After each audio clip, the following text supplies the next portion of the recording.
아멘. 할렐루야. 아멘. 예배 가운데 하나님의 인재를 경험하시길 바랍니다. 아멘.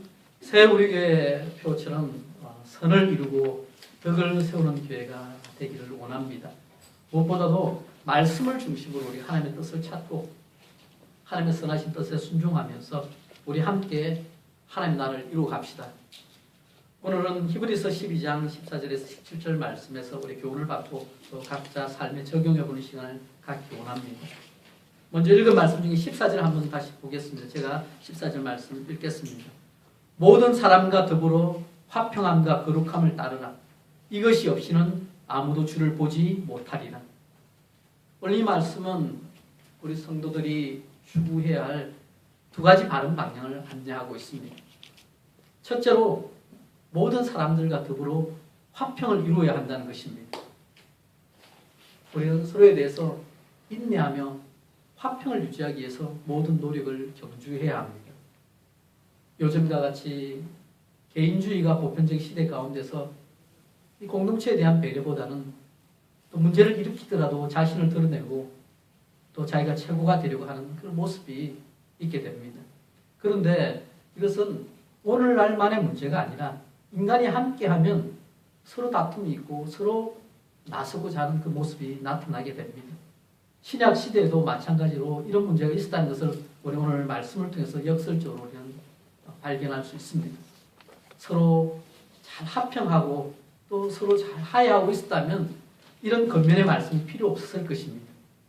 그런데 오늘 말씀은 분명하게 화평함의 중요성을 우리에게 분명히 강조하고 있습니다. 그런데 말씀을 다시 한번 자세히 보시면요. 화평함 앞에 말이 붙어 있죠. 모든 사람과 더불어 화평하라는 것입니다. 우리가 살면서 나하고 마음도 맞고 뜻도 맞는 사람들과만 함께하면 화평함의 문제는 없을 것입니다. 그런데 부부도 결혼해서 하루 이틀만 지나다 보면 함께 하다 보면요 서로의 차이를 발견하게 됩니다. 부모 자식 간도 마음이 안 맞을 때가 많고 쌍둥이도 외모는 남들이 보기에 같아 보여도 지문도 다르죠. 또 성격도 조금씩 다르다고 합니다. 그런데 오늘 성경 말씀은 우리에게 엄청난 도전을 줍니다. 모든 사람과 더불어 화평하라는 것입니다. 이것은 정말 쉽지 않은 일입니다. 어쩌면 불가능한 일입니다. 그런데 보통 이 모든 사람이라 하면 일반적으로 이제 불신자들까지 모두를 대상으로 하지만 오늘 본 이 절에서는 히브리서 수신자들이 속한 교회 공동체에 대해서 이 편지를 전하고 있기 때문에 모든 믿는 자들로 이렇게 줄여서 보더라도 그것도 맞는 말입니다. 사도 바울도 로마서 14장 18절에서 우리가 화평의 일과 서로 덕을 세운 일을 힘쓴다고 하면서 교회에 속한 성도들 대상으로 화평의 일을 권면하고 있습니다. 그런데 믿음의 공동체 하면 하나가 되는 게 당연한 거 아닐까요? 그런데 그렇지 않다는 것입니다. 그 가운데 화평의 일을 위해서, 화평을 위해서 수고하고 노력해야 한다는 것이 이 말씀에 담겨 있는 것입니다. 사람이 서로 함께 지내다 보면 하나 되기가 쉽지 않습니다. 쉬운 예를 하나 들어볼까요? 더운 날씨에, 캘리포니아니까 더운 날씨에 에어컨을 틀어도 어떤 분은 조금 더 시원하게 틀라고, 좀 더 온도를 낮추라고 그렇게 하시는 분도 있고, 어떤 분은 에어컨 바람 자체가 싫다고 에어컨 끄자고 하는 사람도 있습니다. 히터를 틀어도 마찬가지일 것입니다. 이런 것은 외형적인 것이지만 내면적인 것에는 더 큰 차이가 있을 수 있습니다. 서로 겉으로 드러내면서 말을 안 했을 뿐이지 사회에서 벌어지는 일들에 대해서 각자의 생각이 다 다릅니다. 좋은 의도로 얘기를 시작했다가도 뜻이 맞지 않아 얼굴을 붉히는 경우도 종종 생기게 됩니다. 그래서 오늘날 사람들은 서로 심리적 거리를 만들어가면서 거리를 두고 살아가는 것이 더 편하게 그런 사람들이 점점 늘어나가고 있다고 합니다. 그래서 여러분 혹시 혼밥 이런 말 들어보셨습니까? 혼밥, 혼술 이런 게 한국에 요즘 뜨는 말이랍니다. 그게 무슨 말이냐면 혼자서 밥을 먹고 혼자서 술을 즐긴다는 것입니다. 여러 사람이 한 공간에 있더라도 다들 각자의 스마트폰만을 들여보고 있고 가족마저도 서로 눈을 바라보며 대하는 시간이 점점 줄어들고 있습니다. 이런 시대에 교회도 예외가 아닙니다. 사람들이 서로 간섭을 받지 않기에 형식적으로 예배만 드리고 성도의 교제 시간을 피해서 축도가 마치기가 무섭게 사라지는 분도 많습니다. 심지어 다른 사람과 연결되어 상처받는 것이 싫어서 예수님을 믿지만 교회는 안 나가 교회. 그래서 오늘 거꾸로 하면 가난이 되거든요. 가난한 교인들이 점점 늘어나게 되는 것입니다. 그런데요, 신앙생활은 혼자서 할 수 있는 것이 아닙니다. 신앙생활은 더불어 함께 할 때 그 가운데 자신의 부족한 모습을 발견하고 성숙해질 수 있습니다. 특히 나와 다른 사람이 만나서 그 가운데 다툼은 당연한 것이죠. 그런데 다툼이 아니라 화평함을 유지하기 위해서는 애를 써야 하거든요. 그런데 그 애를 쓰면서 노력을 하면서 우리는 뭔가를 배울 수 있습니다. 오늘 이 말씀도 모든 사람과 더불어 화평하라 할 때 영어로 보면 try 이 단어 씁니다. 그렇게 해보라는 것입니다. 시도해보라는 것입니다. 서로 다른 모습으로 신앙생활을 하면서 각자가 만나는 하나님을 서로 나눌 수 있습니다. 또한 그 속에서 내가 발견하지 못한 하나님의 뜻을 발견할 수 있습니다. 하나님의 섭리와 계획을 다른 사람을 통해서 발견하고 깨달을 수 있는 것입니다. 그래서 이 사람과의 관계를 통해서 하나님과의 관계가 새롭게 연결될 수도 있습니다. 그런데 도리어 사람과의 관계가 파괴되면 하나님과의 관계도 단절될 수 있고 그 가운데서 하나님께 예배해 놓으신 축복을 놓칠 수도 있다는 사실을 우리가 기억해야 합니다. 성도 간의 인간관계가 회복될 때 하나님께서 그 가운데 예배해 놓으신 풍성한 관계의 축복을 우리에게 보여줄 수 있는 것입니다. 마태복음 5장에 보시면요, 예수님께서 이런 말씀하셨습니다. 마태복음 5장 23절 24절 말씀에 이런 말씀했습니다. 제가 읽어드리겠습니다. 그러므로 예물을 제단에 드리려다가 거기서 내 형제에게 원망 들을 만한 일이 있는 것이 생각나거든 예물을 제단 앞에 두고 먼저 가서 형제와 화목하고 그 후에 와서 예물을 드리라. 예수님께서는 형제와 화목하는 것이 예물을 제단에 드리는 것보다 더 우선되어야 한다고까지 말씀하셨습니다. 자, 우리가 이 말씀 한 말씀만 제대로 순종한다고 생각해 보십시오. 지금 예배를 드리려고 하는데 뭔가 한 주간 지나면서 불편한 사람과의 관계 가운데서 이 꺼림칙한 마음이 남아있다. 그러면 잠깐 예배 그만두시고 찾아가서 하야하고 그렇게 와서 예배를 드릴 때. 그런데요, 쉽게 생각하면 그런 일주일 동안 살면서 관계에 깨어짐 없이 하나님 앞에서 우리가 살듯이 관계의 회복을 추구하면서 열심히 노력하고 살면서 그 모습 가운데 줄 예배에서 하나님 높임 예배할 때 그 예배는 감격이 있는 예배가 될 것입니다. 왜냐하면 인간 관계를 속에서 망가진 상태로 하나님께 나올 때 하나님께서 안타까워하십니다. 사랑 여러분, 오늘 말씀처럼 모든 사람과 더불어 화평함을 추구하는 것은 우리 믿음의 사람들이 추구해야 할 바른 방향인 것입니다. 그런데 이 부분을 너무 많이 놓치면서 그냥 모양으로, 형식으로 예배를 드립니다. 진정한 하나님 원하시는 그 예배의 모습을 놓치고 살 때가 많다는 것입니다. 그래서 이 방향, 바른 방향, 모든 사람과 더불어 화평을 추구하는 이 말씀을 우리가 또 마음에 새기길 원합니다. 둘째로 우리는 거룩함을 따라가야 합니다. 거룩함을 추구하며 살아가야 하는 것입니다. 그런데 이 거룩함이라는 이 단어가 원어에서 보면 성하 이렇게 번역되기도 합니다. 그 얘기는요, 성경에서 우리가 예수 그리스도를 믿을 때 이미 우리는 거룩해진 존재라고도 기록하고 있습니다. 동일하게 히브리서 말씀 가운데 2장, 10장 그 말씀에 이 말씀을 기록하고 있습니다. 이미 거룩해진 존재라고 예수를 믿을 때. 그런데 여기서는 거룩함을 추구해야 한다고 이렇게 말씀하죠. 여기에 신학적으로 중요한 개념이 담겨 있습니다. 예수님께서 오심으로 이미 하나님 나라가 우리 가운데 시작되었습니다. 하지만 하나님 나라가 완전히 이루어지는 것은 우리 주님께서 다시 재림하실 때입니다. 이처럼 우리는 이미 이루어진 하나님의 나라와 아직 완전히는 이루어지지 않은 하나님의 나라 속에서 살아가고 있습니다. 그래서 그 하나님의 나라를 풍성히 누리는 사람도 있고 여전히 그 출발선상에서 머물러 있는 사람도 있습니다. 거룩함에 관해서도 마찬가지입니다. 이미 이 거룩함은 예수님께서 우리를 대신해 십자가 지심으로 우리의 거룩함이 이미 이루어졌습니다. 그리스도께서 우리를 행하신 일에 근거해서 우리는 거룩한 존재가 되었습니다. 그런데 아직 이루어지지 않은 일이 이곳에서 설명되고 있습니다. 그것은 우리가 아직도 순례길을 걸어가고 아직도 완전한 거룩함을 향해서 그 방향으로 추구하며 노력하며 나아가야 하는 존재라는 것을 말씀하고 있는 것입니다. 예수님께서는 우리를 위해서 이미 십자가 지신 우리의 구원을 이루어 놓으셨습니다. 그래서 믿음으로 우리 십자가를 우리 것으로 받아들일 때 이미 우리를 구원을 받은 그 사실을 우리는 알고 있습니다. 그러나 그 사실과 함께 두렵고 떨림으로 이 구원을 이루어가야 하는 그 여정이 우리에게 동시에 남아있는 것입니다. 사랑하는 여러분, 예수를 믿으면 구원을 얻습니다. 할렐루야. 아멘. 예수 그리스도의 그 모든 십자가의 은혜가 우리를 덮어주시기 때문입니다. 그런데 구원의 확신과 함께 삶의 변화의 열매, 거룩함의 추구가 따라가야 합니다. 하나님의 은혜를 받은 사람이라면 마땅히 그 삶의 열매가 이어져야 하는 것입니다. 아이가 태어나서요, 생명이 있으면 자랍니다. 그런데 때가 됐는데 자라지 않는다면 뭔가 문제가 있는 것입니다.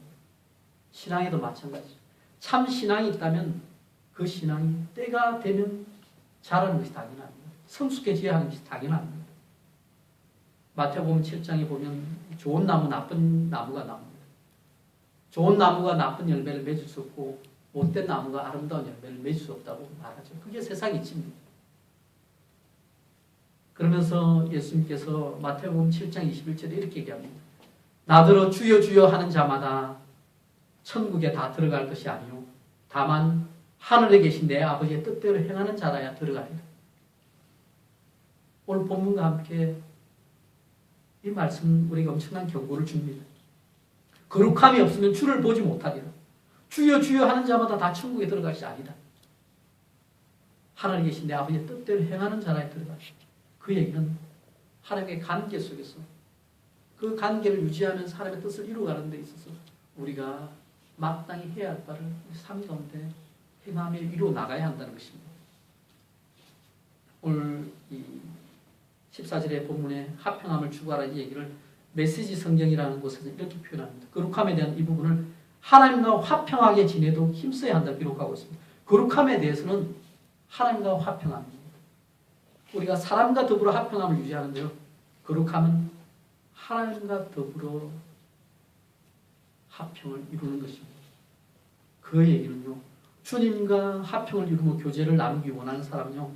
악을 미워하고 순결함을 추구해야 합니다. 죄라는 것이 우리 인간과 하나님 사이의 관계를 가로막기 때문에 우리가 주를 바라고 할 때요. 그 속에 죄가 가려지면 하나님의 은혜를 제대로 우리가 보지 못합니다. 은혜를 누릴 수가 없습니다. 그래서 모든 그리스도인이 항상 거룩함을 추구하며 우리 가운데 있는 모든 죄를 주님의 십자가에 맡기고 제거해야 합니다. 그런데 한 인간이요. 하나님을 의식하고 느끼는 정도는요. 그의 거룩함을 추구하고 또 하나님을 쫓는 그거하고 연결이 된다고 합니다. 하나님을 거룩하게 쫓고 추구하는 사람일수록 하나님을 더 깊이 느끼고 더 깊이 의식할 수 있습니다. 물론 하나님께서 각자에게 은혜를 베푸시는 그 가운데 해당되는 말이죠. 하나님께서 우리에게 은혜를 베푸시는 만큼은 우리가 하나님을 찾고 만날 수 있습니다. 우리가 주님을 본다는 것은요. 주님과의 교제를 누린다는 말입니다. 산상수훈의 말씀 가운데도 마태복음 5장 8절의 말씀을 보시면 마음이 청결한 자는 복이 있나니 저희가 하나님을 볼 것이며 그렇게 말합니다. 사실 하나님의 성품에 속한 것 중에 하나가 다툼이 아닌 화평입니다. 속된 것이 아니라 거룩함입니다. 그러므로 거룩하지 못하고 화평함을 이루지 못하는 자가 하나님 앞에서 그분을 만나서 대화한다면 그분과 교제를 나눈다는 것은 상상할 수 없는 일입니다.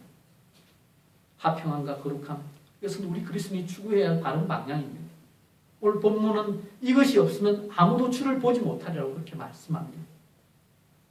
우리 모든 사람과 더불어 합평해야죠.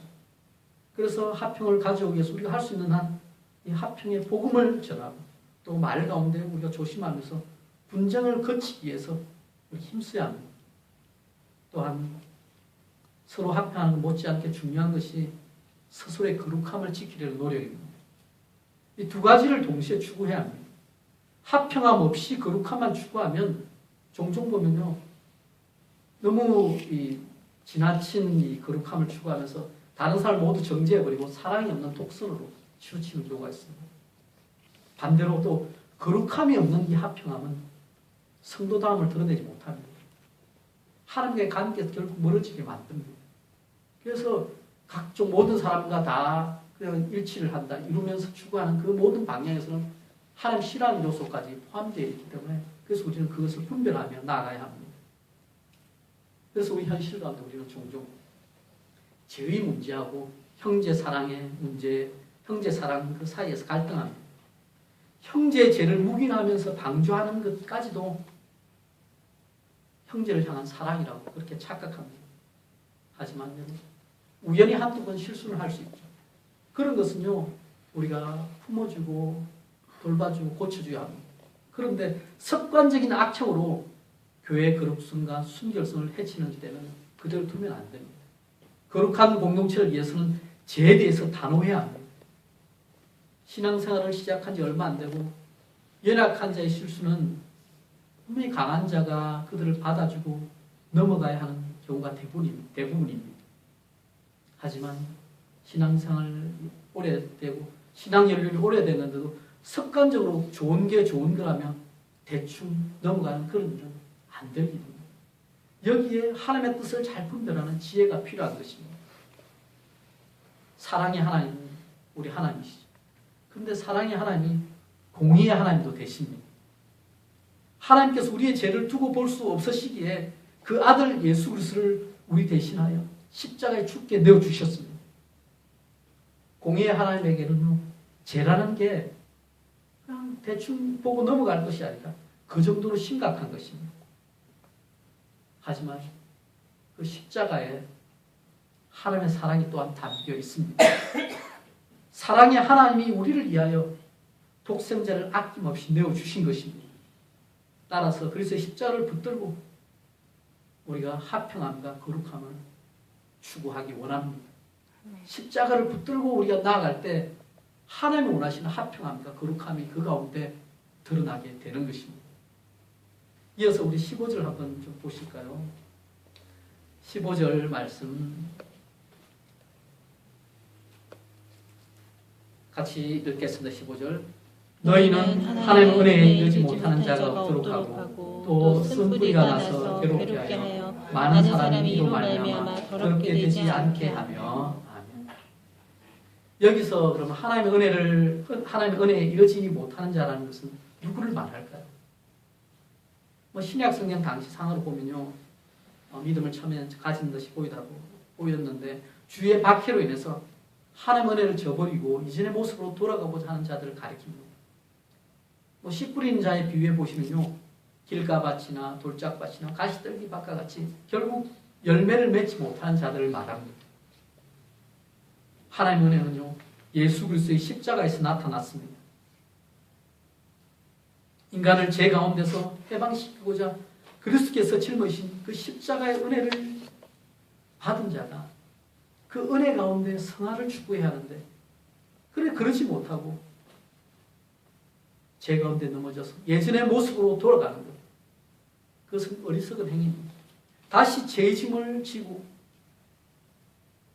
하나님의 은혜를 저버리는 그런 어리석은 행사를 하고 있는 사람들이 초대교회도 있었다는 것입니다. 그런데 이러한 행동은요, 자기 자신들에게 손해를 끼치죠. 당연히 그렇습니다. 그런데 그뿐만 아니라 주위 다른 사람들에게도 나쁜 영향을 끼치게 됩니다. 결국은 그 행동 자체가 그리스도의 본의 행위와 십자가마저도 조롱하게 하면서 더 크나큰 죄에 빠지게 하는 결과를 초래하게 되었던 것입니다. 그래서 본문에서는 이 같은 사실을 썬뿌리가 나서 괴롭게 한다 이런 말로 표현했습니다. 이 표현은요, 원래 신명기 말씀을 배경으로 합니다. 거기에 보시면 신명기 29장이 나와 있는데요.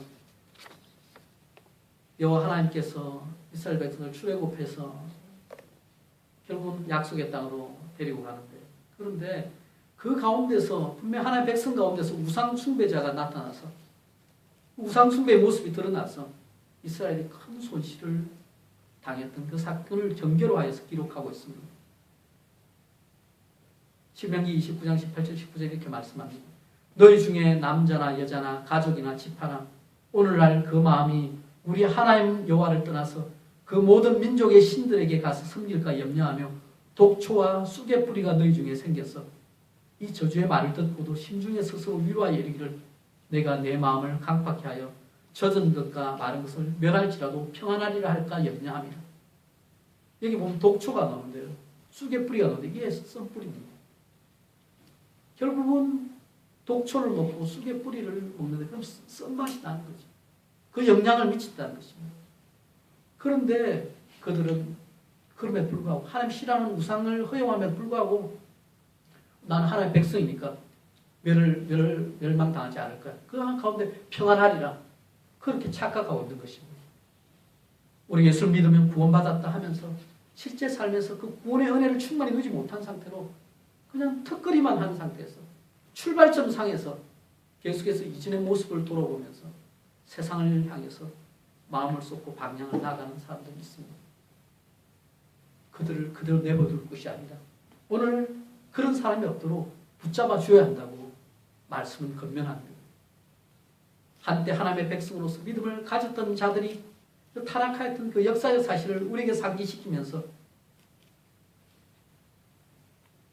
그들이 하나님 은혜에 자신들만 이러지 못하는 것이 아니라 다른 사람들까지 악한 영향을 미치는 것을 오늘 썬뿌리로 비유하여 우리에게 경고하고 있습니다. 그런데 성경의 신명기 이어지는 말씀을 보시면요, 여호와께서 이런 자의 죄를 사하지 않는다고 말합니다. 여호와께서 분노와 질투의 불로 그 위에 쏟아붓는다고 말씀하십니다. 그리고 기록된 모든 저주로 그들에게 더한다고 말합니다. 이 얘기는요, 너희는 죽을 것이다. 너희는 그냥 끝났다. 이 선포의 말씀으로만 받아들이면 안 됩니다. 돌이키라는 말씀입니다. 하나님께서 구약의 선지자나 말씀을 통해서 경고하실 때는요, 너희는 죽었다 끝났다가 아니라 돌이키고 회복하라. 저주의 말씀을 통해서 깨닫고 돌아오라는 그 말씀이 있습니다. 결국 오늘 이 썬뿌리는 초대교회도 배교 위험성이 있지만 오늘날 우리도 신앙에서 떨어질 수 있다는 경고를 상징적으로 묘사한 것이라고 할 수 있습니다. 우리의 공동체, 아니 우리 각자의 삶 속에서 이 썬뿌리가 자라나지 않도록 주의를 게을리해서는 안 됩니다. 우리가 늘 자신을 돌아보아서 자신이 그리스도 안에 있는지 살펴보아야 합니다. 자신의 행위를 회개하고 주님의 은혜 속에 늘 머물도록 십자가를 붙잡아야 하는 것입니다. 16절 위에 보면 믿음에서 떨어진 자의 구체적 예가 나옵니다. 거기에 보시면 이 음행하는 자를 얘기하고 있죠. 보통 구약 성경의 용법에서 보면 음행이라는 말은 우상 숭배나 이 배교를 뜻하는 용어로 많이 사용됩니다.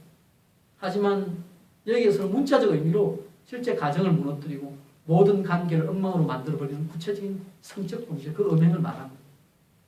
음행이라는 사실은요, 이것은 거룩한 성전인 자신의 몸을 더럽힐 뿐 아니라 교회 안에 더러움과 분란을 조성함으로써 교회 전체가 악영향을 받게 됩니다. 또한 음행으로 인해 태어난 후손에게까지 갈등을 유발하기 때문에 항상 경계해야 합니다. 그런데 사탄이 이 부분을 공격하는 거죠. 사탄이 신앙 공동체 안에 그러한 일이 벌어지게 만들어서 거룩한 공동체 전체가 욕을 먹고 엄청난 피해를 보게 하는 경우가 오늘날 곳곳에서 벌어집니다. 또 한 인물이 나오죠. 이어서 보시면 에스라는 인물이 하나님의 은혜를 외면하고 한 그릇 음식에 장자의 목을 판 망령된 자의 예로 뽑혀 나옵니다. 에스라는 인물이 그렇습니다. 그는 육신적 욕심에 이끌려서 팥죽 한 그릇에 하나님께서 부여하신 고유한 이 장자의 명분을 경솔히 여겼습니다. 그래서 결국 그 인생에 대한 평가는 망령된 자, 그런 정죄를 받습니다. 그런데 이 S의 사례는요, 오늘날 우리가 눈앞에 이익을 추구하면서 영적인 진리를 놓치고 사는 바쁜 현대인들에게 경고의 말씀이 될 만한 사건입니다. 본문 17절에 보시면요, S가 그 후에 자신의 잘못을 깨닫고 축복을 다시 찾기 위해서 눈물을 흘렸으나 버림받아서 회개할 기회를 얻지 못하였다고 기록합니다.